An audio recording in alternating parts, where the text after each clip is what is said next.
ಚಿಕ್ಕೋಡಿ ವಿಭಾಗದಲ್ಲಿ ಕಾಂಗ್ರೆಸ್ನಲ್ಲಿ ಭಿನ್ನಮತ ಸ್ಫೋಟಗೊಂಡಿದೆ. ಚಿಕ್ಕೋಡಿ ಲೋಕಸಭಾ ಫಲಿತಾಂಶದ ಬೆನ್ನಲ್ಲೇ ಈ ಬೆಳವಣಿಗೆ ಆಗ್ತಾ ಇದೆ. ಅದು ದೊಡ್ಡ ಮಟ್ಟದಲ್ಲಿ ಪ್ರತಿದಿನ ಕಂಟಿನ್ಯೂ ಆಗ್ತಾ ಇದೆ ಅಲ್ಲಿನ ಬೆಳವಣಿಗೆ. ಸತೀಶ್ ಜಾರಕಿಹೊಳಿಯಿಂದ ಸವದಿ ಮೇಲೆ ಪದೇ ಪದೇ ಅಟ್ಯಾಕ್ ಆಗ್ತಾ ಇದೆ. ಚಿಕ್ಕೋಡಿ ವ್ಯಾಪ್ತಿಗೆ ಬರಲಿರುವ ಸವದಿ ಅವರ ಅಥಣಿ ವಿಧಾನಸಭಾ ಕ್ಷೇತ್ರ ಪುತ್ರಿ ಪ್ರಿಯಾಂಕಾ ಗೆದ್ರು ಕೂಡ ಸತೀಶ್ ಜಾರಕಿಹೊಳಿ ಅವರಿಗೆ ಅಸಮಾಧಾನ. ಹಾಗಾದ್ರೆ ಯಾಕೆ ಅನ್ನೋದು ಸದ್ಯಕ್ಕಿರುವಂತ ಪ್ರಶ್ನೆ. ಅವ್ರು ಹೇಳ್ತಾ ಇರೋದು ಅಲ್ಲಿ ಲೀಡ್ ಕಡಿಮೆ ಆಗಿದೆ ಅನ್ನೋ ಮಾತನ್ನ ಕೊಟ್ಟಿದ್ದಾರೆ. ಆದ್ರೂ 1.5 ಲಕ್ಷ ಲೀಡ್ ನಲ್ಲಿ ಪ್ರಿಯಾಂಕಾ ಅವರು ಗೆದ್ದಿದ್ದಾರಲ್ಲ, ಸೊ ಸಮಾಧಾನವಾಗಿರಬಹುದಲ್ಲ. ಯಾಕೆ ಸವದಿ ಅವರ ಮೇಲೆ ಪದೇ ಪದೇ ಅಟ್ಯಾಕ್ ಮಾಡ್ತಾ ಇದ್ದಾರೆ? ಇದರ ಹಿಂದಿರುವಂತಹ ಉದ್ದೇಶ ಏನು ಅನ್ನೋದು ಕೂಡ ಸದ್ಯಕ್ಕೆ ಸಾಕಷ್ಟು ಕ್ಯೂರಿಯಾಸಿಟಿಯನ್ನ ಕ್ರಿಯೇಟ್ ಮಾಡ್ತಾ ಇದೆ. ಈ ಬಗ್ಗೆ ನಮ್ಮ ಸೀನಿಯರ್ ಕರೆಸ್ಪಾಂಡೆಂಟ್ ಮಂಜುನಾಥ್ ಮತ್ತಷ್ಟು ಲೈವ್ ಡೀಟೇಲ್ಸ್ ನೀಡ್ತಾರೆ. ಮಂಜುನಾಥ್, ಪ್ರಿಯಾಂಕಾ ಅವರನ್ನ ಗೆಲ್ಲಿಸ್ಕೊಂಡು ಬಂದಿದ್ದಾರೆ ಸತೀಶ್ ಜಾರಕಿಹೊಳಿ ಅವರು, ಈಗ MP ಕೂಡ ಆಗಿದ್ದಾರೆ.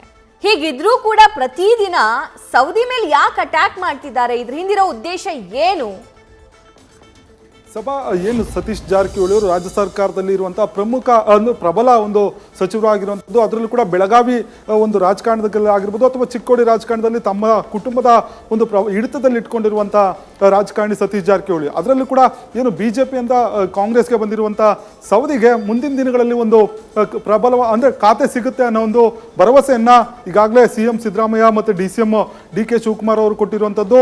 ಹೀಗಾಗಿ ಇವರಿಗೆ ಮತ್ತೆ ಸಚಿವ ಸ್ಥಾನ ಸಿಕ್ಕರೆ ಈಗಾಗಲೇ ಬೆಳಗಾವಿಯಲ್ಲಿ ಇಬ್ಬರು ಸಚಿವರಿದ್ದಾರೆ. ಒಂದು ಕಡೆ ಲಕ್ಷ್ಮೀ ಹೆಬ್ಬಾಳ್ಕರ್ ಆಗಿರ್ಬೋದು, ಜೊತೆಗೆ ಸತೀಶ್ ಜಾರಕಿಹೊಳಿ ಕಾಂಗ್ರೆಸ್ ಪಕ್ಷದಿಂದ ಇಬ್ಬರು ಕೂಡ ಸಚಿವರಾಗಿದ್ದಾರೆ. ಈಗ ಒಂದು ವೇಳೆ ಸವದಿಗೂ ಕೂಡ ಸಚಿವ ಸ್ಥಾನವನ್ನು ಕೊಟ್ಟರೆ ತಮ್ಮ ಒಂದು ತಮ್ಮ ಒಂದು ಅಸ್ತಿತ್ವ ಅಂದರೆ ತಮ್ಮ ಒಂದು ಅಸ್ತಿತ್ವ ಏನಿದೆ ಅದಕ್ಕೆ ಧಕ್ಕೆ ಆಗ್ಬೋದು, ಜೊತೆಗೆ ತಮಗೆ ಪ್ರಬಲ ಪೈಪೋಟಿ ಆಗ್ಬೋದು, ಅಥವಾ ತಮಗೆ ತಮ್ಮ ಸಚಿವ ಸ್ಥಾನವು ಕೂಡ ಕೂತಕ್ಕೆ ತರಬಹುದು ಅನ್ನೋ ಒಂದು ಲೆಕ್ಕಾಚಾರದಲ್ಲಿರುವಂಥ ಸತೀಶ್ ಜಾರಕಿಹೊಳಿ ಅವರು ತಮ್ಮ ಪುತ್ರಿ ಗೆದ್ದಿದ್ರು ಕೂಡ ಚಿಕ್ಕೋಡಿ ಕ್ಷೇತ್ರದ ಅಥಣಿ ಕ್ಷೇತ್ರದಲ್ಲಿ ಸವದಿಯವರು ಶಾಸಕರಾಗಿದ್ದಾರೆ. ಆದರೆ ಆ ಒಂದು ಕ್ಷೇತ್ರದಿಂದ ನಮ್ಮ ಪುತ್ರಿಗೆ ಲೀಡ್ ಬಂದಿಲ್ಲ ಅನ್ನೋ ಒಂದು ಅಸಮಾಧಾನವನ್ನು, ಜೊತೆಗೆ ಪದೇ ಪದೇ ಈ ಒಂದು ವಿಚಾರವನ್ನು ಇಡುವ ಮೂಲಕ ನೇರವಾಗಿ ಲಕ್ಷ್ಮಣ್ ಸವದಿ ಮೇಲೆ ಅಟ್ಯಾಕ್ ಮಾಡುವಂಥದ್ದು.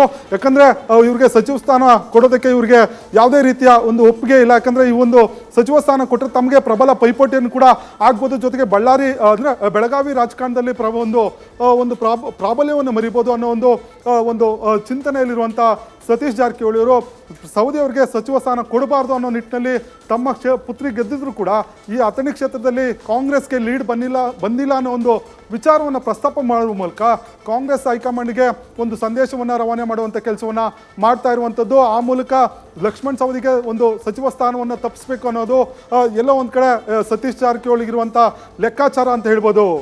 ಸಭಾ, thank you Manjunath. News first ನಿರ್ಭೀತಿಯಿಂದ ನಿಮ್ಮ ಪರವಾಗಿ.